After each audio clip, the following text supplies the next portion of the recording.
नमस्कार दोस्तों, स्वागत है आपका मेरे YouTube चैनल हिम एजुकेशन में। तो दोस्तों आज हम जो है अपनी पहली class Hindi HPU Hindi MA entrance की पहली क्लास जो है पढ़ने जा रहे हैं। पहली क्लास है ये, और इस क्लास में हम जो है हिंदी साहित्य, इतिहास, लेखन परंपरा के बारे में पढ़ेंगे। इसमें हम ये चीज़ें पढ़ेंगे कि हिंदी साहित्य की शुरुआत कब से हुई या हिंदी साहित्य को लिखने की शुरुआत कब से की गई, और सबसे पहले हिंदी साहित्य का कौन सा ग्रंथ लिखा गया, कब लिखा गया, किस भाषा में लिखा गया। तो इसके बारे में हम आज चर्चा करेंगे। तो हिंदी साहित्य, इतिहास, लेखन परंपरा के बारे में आज हम पढ़ने जा रहे हैं, और इसमें हम सभी महत्वपूर्ण ग्रंथों के बारे में पढ़ेंगे और उसके उन ग्रंथों से संबंधित महत्वपूर्ण जानकारी के बारे में पढ़ेंगे। और इसमें आपने क्या करना है कि इसमें जो है आपने अपनी नोटबुक और पेन तैयार रखना है, और जो जो मैं जानकारी आपको दूंगा वो आपने अपनी कॉपी पे नोट करनी है। तो सबसे पहले हम बात करेंगे कि हिंदी साहित्य, इतिहास, लेखन परंपरा का पहला ग्रंथ कौन सा था। तो पहले ग्रंथ की बात करेंगे तो पहले ग्रंथ का नाम था इस्तवार द ल लिटरेचर एंदुई हिंदुस्तानी। यहाँ पर है ये, और ये किसने लिखा है तो ये लिखा गया है गारसा दा तासी द्वारा लिखा गया है। तो सबसे पहला ग्रंथ गारसा दा तासी द्वारा लिखा गया है, और इस ग्रंथ का क्या नाम है तो इस्तवार द ल लिटरेचर एंदुई हिंदुस्तानी इस ग्रंथ का नाम है। और ये किस भाषा में लिखा गया तो ये फ्रेंच भाषा में, फ्रेंच लैंग्वेज में लिखा गया है। और सबसे पहला प्रयास था ये हिंदी साहित्य, इतिहास, लेखन परंपरा का सबसे पहला प्रयास था। और ये एक गारसादा तासी जी की बात करेंगे तो ये एक फ्रेंच विद्वान थे। और ये ग्रंथ जो है कितने भागों में लिखा गया तो ये जो है 2 भागों में लिखा गया, या यह ग्रंथ जो है 2 भागों में विभक्त था। और इनका प्रकाशन कब कब हुआ ये भी इम्पॉर्टेंट है, और आपने नोट करना है कि इसमें जो सबसे पहला प्रकाशन हुआ था, पहले भाग का प्रकाशन वो हुआ था 1839 ईस्वी में, और जो आपका दूसरा भाग था वो 1847 ईस्वी में प्रकाशित हुआ था। और इसमें ज़्यादा आपको याद करने की ज़रूरत नहीं है, जो जो चीज़ें मैं आपको बताता हूँ वही आपने करनी है या अपनी नोटबुक पे नोट करनी है। तो ये कहाँ पर प्रकाशित किया गया था या इसे मुद्रित कहाँ पर किया गया था तो ये पेरिस में मुद्रित किया गया था, ये भी आपने याद रखना है। बाकी इस ग्रंथ की बात करेंगे तो इसका जो द्वितीय संस्करण या सेकंड एडिशन है, तो सेकंड एडिशन को जो है 3 भागों में जो है विभक्त किया गया था, और इसका प्रकाशन 1871 ईस्वी में हुआ था। तो जो आपका फर्स्ट एडिशन था वो 2 भागों में था, और दूसरा जो आपका सेकंड एडिशन था वो 3 भागों में था। अब इसमें हम बात करेंगे तो इसमें इस पुस्तक में जो है हिंदी और उर्दू के अनेक कवियों का विवरण अंग्रेजी वर्णानुक्रमानुसार दिया गया है। तो इसमें जो इसकी पद्धति की बात करेंगे हम तो इसकी पद्धति है वर्णानुक्रमी पद्धति है। और इसमें जो है जो कवियों का विवरण दिया गया है या कवियों की जानकारी दी गई है वो कैसे दी गई है तो अल्फ़ाबेटिकली इसमें जानकारी दी गई है कि जैसे जिन कवियों के नाम ए से आते हैं उनको उनकी जानकारी सबसे पहले दी गई है, और बी की उसके बाद और सी की उसके बाद, इस हिसाब से जो है इसमें कवियों की जानकारी दी गई है। और इस पद्धति को क्या कहते हैं तो इस पद्धति को कहते हैं वर्णानुक्रमी पद्धति। तो सबसे पहला ग्रंथ जो गारसादा तासी द्वारा लिखा गया है उसकी पद्धति कौन सी है तो उसकी पद्धति है वर्णानुक्रमी पद्धति। तो और इसमें अब हम कवियों के बारे में पढ़ेंगे तो कुल कवियों की जानकारी कितनी है, 738 कवियों की जानकारी है। इसमें 72 जो कवि हैं वो 72 कवि हिंदी के हैं, और बाकी सारे उर्दू के कवि हमें देखने को मिलते हैं। तो ये थी जानकारी। अब इसमें हम बात करेंगे तो डॉक्टर लक्ष्मी सागर वार्ष्णेय द्वारा जो है इस ग्रंथ का अनुवाद किया गया, हिंदी में अनुवाद किया गया, और किस नाम से किया गया तो हिंदुई साहित्य का इतिहास नाम से लक्ष्मी सागर वार्ष्णेय ने इस ग्रंथ का अनुवाद किया, और इसका प्रकाशन जो 1952 में करवाया। तो ये थी पहले ग्रंथ के बारे में जानकारी। अब इसके बाद हम दूसरे प्रयास की बात करेंगे या दूसरा ग्रंथ कौन सा है तो दूसरा ग्रंथ आपका आता है शिव सिंह सेगर द्वारा। शिव सिंह सेगर ने जो है शिव सिंह सरोज नाम से हिंदी साहित्य, इतिहास, लेखन परंपरा का दूसरा ग्रंथ लिखा है। तो ये नाम से हिंदी भाषा में जो है दूसरा महत्वपूर्ण ग्रंथ है, और हिंदी भाषा में इसे लिखा गया है। और शिव सिंह सरोज का प्रकाशन कब हुआ था, तो 1883 ईस्वी में हुआ था। इसमें कितने कवियों की जानकारी दी गई है, तो इसमें जो है 838 कवियों की जानकारी दी गई है और जीवन चरित्र और उनकी कविताओं के उदाहरण दिए गए। तो इसमें जो है 838 कवियों की जानकारी दी गई है, उनके जीवन के बारे में जानकारी दी गई है और साथ ही साथ उनकी कविताओं के उदाहरण भी इसमें हमें देखने को मिलते हैं। तो सन 1888 में एशियाटिक सोसाइटी ऑफ बंगाल की पत्रिका के विशेषांक के रूप में ग्रियर्सन द्वारा रचित the modern vernacular literature of Hindustan का प्रकाशन हुआ। तो ये हमारा तीसरा ग्रंथ है। और तीसरा ग्रंथ कौन सा है, तो 1888 में ये प्रकाशित हुआ था। और किसका ग्रंथ है, तो जॉर्ज ग्रियर्सन का ये ग्रंथ है। किस नाम से है, the modern vernacular literature of Hindustan. 1888 ईस्वी में जो है इसे रचित किया गया था। तो जॉर्ज ग्रियर्सन द्वारा रचित इस ग्रंथ को जो है सच्चे अर्थों में हिंदी साहित्य का पहला इतिहास ग्रंथ माना जाता है। ये इम्पोर्टेंट है, इसे आपने नोट करना है। तो इसमें आपसे ऐसे क्वेश्चन भी पूछा जा सकता है कि सच्चे अर्थों में हिंदी साहित्य का पहला इतिहास ग्रंथ कौन सा माना जाता है। तो आपने क्या आंसर देना है उसका, तो आपने उसका आंसर देना है कि the modern vernacular literature of Hindustan. 1888 में इसका प्रकाशन हुआ और किसके द्वारा लिखा गया, जॉर्ज ग्रियर्सन द्वारा लिखा गया। इसमें जो है 952 कवियों को शामिल किया गया था। अब इसमें आता है कि डॉक्टर किशोरीलाल गुप्त ने the modern vernacular literature of Hindustan का हिंदी साहित्य का प्रथम इतिहास नाम से अनुवाद किया है, जिसका प्रकाशन 1957 ईस्वी में किया गया था। तो ये भी आपने याद रखना है। इसके बाद हम नेक्स्ट पढ़ेंगे मिश्र बंधुओं के बारे में। यहाँ पर है इसका। अब इसमें ये भी जानकारी इम्पोर्टेंट हो जाती है कि हिंदी ये तो हम आगे भी पढ़ेंगे भक्ति काल में। बाकी यहाँ पर भी आप देख लीजिए कि 16वीं 17वीं शताब्दी के युग, जिसे हम भक्ति काल कहते हैं, दूसरा युग है ये हिंदी साहित्य के इतिहास का। तो भक्ति काल को जो है हिंदी काव्य का स्वर्ण युग मानना ग्रियर्सन की महत्वपूर्ण उपलब्धि है। तो ये क्वेश्चन भी पूछा जाता है कि भक्ति काल को हिंदी काव्य का स्वर्ण युग किसने कहा है, तो जॉर्ज ग्रियर्सन ने कहा था। नेक्स्ट ग्रंथ है हमारे पास मिश्र बंधुओं का मिश्र बंधु विनोद। इन्होंने जो है इस ग्रंथ की रचना की है, मिश्र बंधु विनोद की रचना की। और मिश्र बंधु में जो है 3 कवियों का ये समूह है या 3 भाई हैं ये, जिसमें कौन कौन से हैं, तो गणेश बिहारी, श्याम बिहारी और सुखदेव बिहारी मिश्र। ये 3 कवि इसके अंतर्गत आते हैं, मिश्र बंधु के अंतर्गत आते हैं और इन्होंने मिश्र बंधु विनोद की रचना की थी।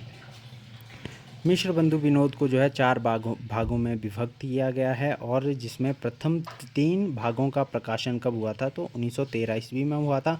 बाकी जो हमारा चौथा भाग था उसका 1934 में प्रकाशन हुआ था। मिश्र बंधु विनोद में जो हमें कितने कवियों की जानकारी मिलती है, तो 4591 कवियों का जीवन वृत्त इसमें जो है वर्णित किया गया है। इसमें अनेक अज्ञात कवियों के प्रकाशन के लाने के साथ ही साहित्यिक महत्व को स्पष्ट करने का जो प्रयास किया गया है। और इसके बाद मिश्र बंधु विनोद में कवियों का सापेक्षिक महत्व निर्धारित करने के लिए उनकी 4 श्रेणियां बनाई गई हैं। तो ये इसमें हमें देखने को मिलता है। बाकी इसके बाद हम बात करेंगे तो हिंदी साहित्य इतिहास लेखन परंपरा में आचार्य रामचंद्र शुक्ल द्वारा रचित हिंदी साहित्य का इतिहास का स्थान सर्वोच्च है। इसकी रचना कब हुई थी, तो इसकी रचना 1929 ईस्वी में की गई थी। ये ग्रंथ जो है हिंदी साहित्य का इतिहास नाम से आचार्य रामचंद्र शुक्ल जी द्वारा लिखा गया है। और इसमें हम पढ़ते हैं तो इसमें हम देखें तो आचार्य शुक्ल का इतिहास मूलतः नागरी प्रचारिणी सभा द्वारा प्रकाशित हिंदी शब्द सागर की भूमिका के रूप में हिंदी साहित्य का विकास के नाम से सन 1929 में प्रकाशित हुआ था। ये भी आपने याद रखना है। बाकी हिंदी साहित्य के इतिहास में हमें 1000 कवियों और लेखकों को शामिल किया गया है। इसमें जो हमें 1000 कवियों की जो है जानकारी मिलती है। आचार्य शुक्ल ने शिव सिंह सेंगर, जॉर्ज ग्रियर्सन और मिश्र बंधुओं के इतिहास को कवि वृत्त संग्रह की संज्ञा से अभिहित किया है। तो ये इम्पोर्टेंट है। बाकी इसके बाद हमारे सामने नेक्स्ट है तो शुक्ल जी ने जो भक्ति काल को 4 भागों या शाखाओं में बांटकर उसे सर्वप्रथम शुद्ध दार्शनिक और धार्मिक आधार पर प्रतिष्ठित किया। तो भक्ति काल को उन्होंने 4 भागों में बांटा है शुक्ल जी ने। तो भक्ति काल को निर्गुण धारा, सगुण धारा और उसमें जो है निर्गुण धारा में आपकी ज्ञानाश्रय शाखा जाती है और प्रेमाश्रय, और सगुण धारा में राम भक्ति और कृष्ण भक्ति। इस प्रकार से भक्ति काल को 4 भागों में उन्होंने विभाजित किया है। इसके बाद इम्पोर्टेंट हमारे सामने है ये वाला, सन 1920 में FEK ने अंग्रेजी भाषा में a history of Hindi literature नाम से इतिहास ग्रंथ लिखा है, तो ये भी इम्पॉर्टेंट है। बाकी इसके बाद हम आचार्य हजारी प्रसाद द्विवेदी जी के बारे में पढ़ेंगे, तो इसमें जो है इन्होंने 3 ग्रंथों की रचना की है। कौन कौन से इनके 3 ग्रंथ है, तो हिंदी साहित्य की भूमिका 1940 ईस्वी में, हिंदी साहित्य उद्भव और विकास 1952 ईस्वी में, और हिंदी साहित्य का आदिकाल 1952 ईस्वी में। ये 3 रचनाएं या 3 इतिहास ग्रंथ हमें हजारी प्रसाद द्विवेदी जी के देखने को मिलते हैं।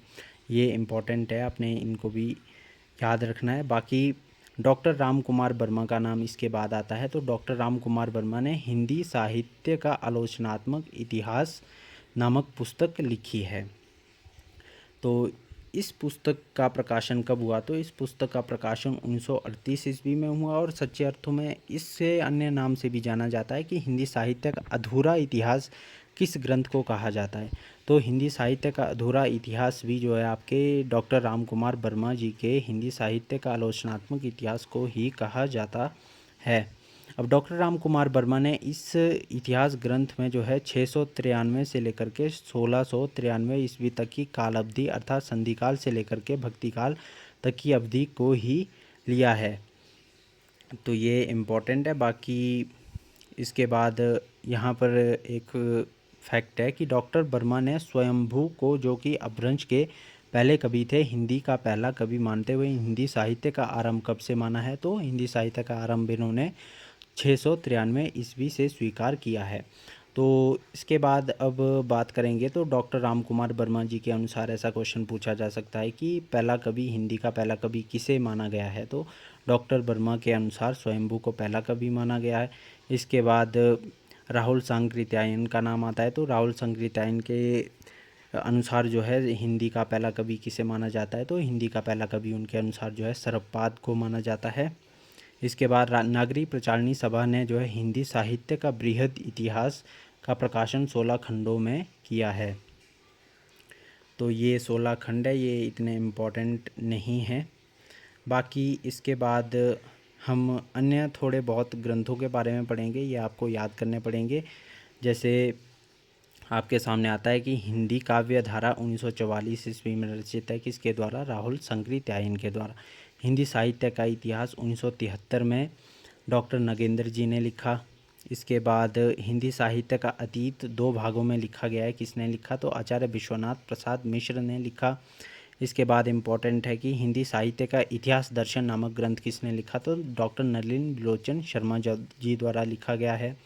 इसके बाद हिंदी कौविद रत्नमाला, इसे जो है 2 भागों में जो है प्रकाशित किया गया। प्रथम 1909 ईस्वी में प्रकाशित हुआ और दूसरा 1914 ईस्वी में प्रकाशित हुआ। किसके द्वारा लिखा गया है हिंदी कौविद रत्नमाला, तो डॉक्टर श्याम सुंदर दास द्वारा लिखा गया। इसके बाद राजस्थानी भाषा और साहित्य डॉक्टर मोतीलाल मेनरिया द्वारा लिखा गया। राजस्थानी पिंगल साहित्य डॉक्टर मोतीलाल मेनरिया द्वारा लिखा गया। इसके बाद हिंदी काव्य शास्त्र का इतिहास डॉक्टर भागीरथ मिश्र द्वारा लिखा गया। इसके बाद हिंदी साहित्य 20वीं शताब्दी 1945 में लिखा गया, और किसके द्वारा लिखा गया, तो नंद दुलारे वाजपेयी द्वारा लिखा गया। हिंदी आधुनिक हिंदी साहित्य 1950 ईस्वी में जो प्रकाशित हुआ, नंद दुलारे वाजपेयी द्वारा लिखा गया। इसके बाद हिंदी भाषा का उद्भव और विकास उदय नारायण तिवारी जी द्वारा लिखा गया। इसके बाद हिंदी साहित्य विमर्श 1923 पदुमलाल पुन्नालाल बख्शी द्वारा लिखा गया। कविता कौमुदी 1917 राम नरेश त्रिपाठी द्वारा लिखी गई। और इसके बाद आता है आपका भाषा काव्य संग्रह 1873, ये महेश दत्त शुक्ल द्वारा लिखा गया। इसके बाद ये थोड़े बहुत इम्पोर्टेंट आपके सामने इतिहास ग्रंथ हैं, इनको आप जो है खुद भी पढ़ सकते हैं। इस वीडियो की जो ये PDF है वो मैं अपने व्हाट्सएप ग्रुप में जो है डाल के रखूँगा। बाकी आप उसका व्हाट्सएप ग्रुप का लिंक जो है डिस्क्रिप्शन बॉक्स में दे के रखूँगा, वहाँ से आप जो है ग्रुप ज्वाइन कर सकते हैं और ये पीडीएफ जो है आप ले सकते हैं। तो उस पीडीएफ से भी आप ये इन इतिहास ग्रंथों के बारे में थोड़ा बहुत पढ़ सकते हैं। जो इम्पोर्टेंट है वो मैं आपको पढ़ा देता हूँ। इसके बाद नेक्स्ट इम्पॉर्टेंट है कि हिंदी साहित्य का दूसरा इतिहास कब लिखा गया, तो 1996 ईस्वी में लिखा गया और डॉक्टर बच्चन सिंह द्वारा लिखा गया। हिंदी साहित्य का आधा इतिहास 2003 में प्रकाशित हुआ, सुमन राजे द्वारा लिखा गया। हिंदी साहित्य का मौखिक इतिहास नीलाभ जी द्वारा लिखा गया और हिंदी साहित्य की ओझल नारी इतिहास 2013 में प्रकाशित हुई, ये लिखा गया नीरजा माधव द्वारा। तो ये थी हमारी हिंदी साहित्य के इतिहास की लेखन परंपरा। इसमें बस आपने यही जानकारी जो है याद रखनी है, ज़्यादा आपने फैक्ट्स में नहीं उलझना है। जो एग्ज़ाम के अकॉर्डिंग क्वेश्चन बनता है या एग्ज़ाम के अकॉर्डिंग जो जितना एग्ज़ाम का लेवल रहता है उस हिसाब से ये जानकारी आपके लिए काफ़ी है। तो आपने याद करना है, बाकी आपने एक्स्ट्रा कुछ भी याद नहीं करना है। जो मैंने आपको इस वीडियो में बताया उस हिसाब से आपने पढ़ना है। तो ये हमारी फर्स्ट क्लास थी। हिंदी साहित्य इतिहास लेखन परंपरा के बारे में हमने पढ़ा कि हिंदी साहित्य के इतिहास की लेखन परंपरा कब से शुरू हुई और कौन कौन से इसमें महत्वपूर्ण ग्रंथ किन किन विद्वानों द्वारा लिखे गए हैं, तो इसके बारे में आज हमने पढ़ा। बाकी नेक्स्ट क्लास में हम जो हिंदी साहित्य के जो नामकरण और काल विभाजन है उसके बारे में पढ़ेंगे। तो तब तक के लिए अगर वीडियो अच्छी लगी हो तो लाइक करें, शेयर करें, कमेंट करें और अगर चैनल पर नए हो तो सब्सक्राइब ज़रूर करें। बाकी तो ये थी हमारी वीडियो। बाकी इस पीडीएफ को मैं अपने व्हाट्सएप ग्रुप पर भी शेयर कर दूंगा और व्हाट्सएप ग्रुप का लिंक मैं आपको डिस्क्रिप्शन बॉक्स में दे दूंगा। तो जो भी स्टूडेंट्स एंट्रेंस एग्ज़ाम की तैयारी कर रहे हैं वो इस ग्रुप को ज्वाइन कर सकते हैं। बाकी इस पीडीएफ के लिए आप मेरे ऑफिशियल नंबर पर भी कांटेक्ट कर सकते हैं, व्हाट्सएप के थ्रू आप मैसेज कर सकते हैं और ये नंबर है मेरा 9459990467। तो ये है मेरा व्हाट्सएप ऑफिशियल नंबर, बाकी आप इस पे भी कांटेक्ट कर सकते हैं। तो ये थी हमारी वीडियो। बाकी मिलते हैं नेक्स्ट क्लास में, तब तक के लिए धन्यवाद।